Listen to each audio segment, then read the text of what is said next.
ಒಂದಿಷ್ಟು ಆಕ್ಷೇಪ ಇದೆ.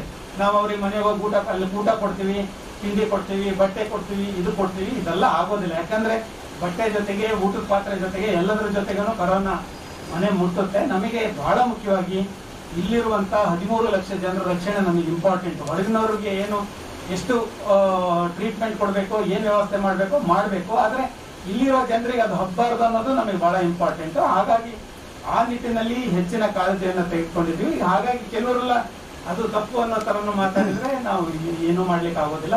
ಯಾವುದೇ ಕಾರಣಕ್ಕೂ ಕ್ವಾರಂಟೈನ್ ಸೆಂಟರ್ಗೆ ಹೊರಗಡೆಯಿಂದ ಏನು ಸಹ ಕೊಡ್ಲಿಕ್ಕೆ ಬಿಡಬಾರ್ದು ಅಂತ ಎಲ್ಲ ಅಧಿಕಾರಿಗಳಿಗೆ ಸೂಚನೆ ಕೊಟ್ಟಿದ್ವಿ ಮೇಡಮ್. ಮತ್ತೆ ಇವರು ಟಿಫನ್ ಬಾಕ್ಸ್ ಅಲ್ಲಿ ಮತ್ತೆ ಮನೆಗೆ ಕೊರೋನಾ ತೆಗೆದುಕೊಂಡು ಹೋಗ್ಬಾರ್ದು ಅನ್ನೋದು ನಮ್ಮೆಲ್ಲರ ಆಶೆ ಆಗಿದೆ.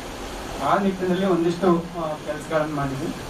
ಒಂದು ಬಹಳ ಏನಂದ್ರೆ ಒಂದಿಷ್ಟು ಜನ ಕಿಡಿಗೇಡಿಗಳು ಸುಮ್ಮನೆ ಫೋನ್ ಮಾಡೋದು, ರೆಕಾರ್ಡ್ ಮಾಡಿ ಅದನ್ನ ಸೋಷಿಯಲ್ ಮೀಡಿಯಾ ಹಾಕೋದು, ಎಲ್ಲ ಕಡೆಗೂ ಸ್ಪ್ರೆಡ್ ಮಾಡುವಂಥದ್ದು ಏನು ಕಿಡಿಗೇಡಿಗಳು ಕೆಲಸ ಮಾಡ್ತಾ ಇದ್ದಾರೆ ಅದು ಇವತ್ತಿಗೆ ಕೊನೆ ಆಗ್ಬೇಕು. ನಾಳೆಯಿಂದ ಯಾರಾದ್ರೂ ಒಬ್ರು ರೆಕಾರ್ಡ್ ಮಾಡ್ಕೊಂಡು ಅದನ್ನ ಹಾಕಿದ್ರು ಅಂತಂದ್ರೆ ಅವ್ರನ್ನ ಖಂಡಿತ ಜೈಲಲ್ಲಿ ಇರ್ತೀನಿ ಅಂತ ಅದನ್ನ ಬಹಳ ಸ್ಪಷ್ಟವಾಗಿ ಹೇಳಿಕ್ಕೆ ಇಚ್ಛೆ ಪಡ್ತೇನೆ.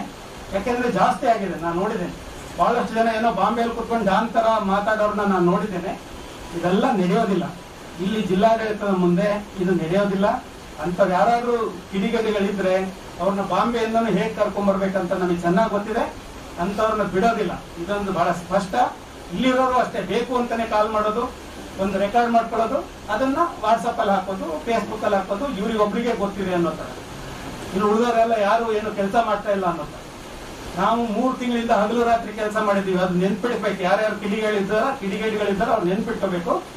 3 ತಿಂಗಳು ಹಗಲು ರಾತ್ರಿ ಕೆಲಸ ಮಾಡಿದ್ದೀವಿ, ಊಟ ತಿಂಡಿ ಬಿಟ್ಟು ಕೆಲಸ ಮಾಡಿದ್ದೀವಿ. ಇದು ಅರ್ಥ ಆಗ್ಬೇಕು ಅವ್ರಿಗೆಲ್ಲರಿಗೂ. ಇಷ್ಟೆಲ್ಲ ಕೆಲಸವನ್ನ ಅವ್ರ ಸಲುವಾಗಿ ಮಾಡ್ತಾ ಇದೀವಿ ಅನ್ನೋದು ಅರ್ಥ ಆಗ್ಬೇಕು.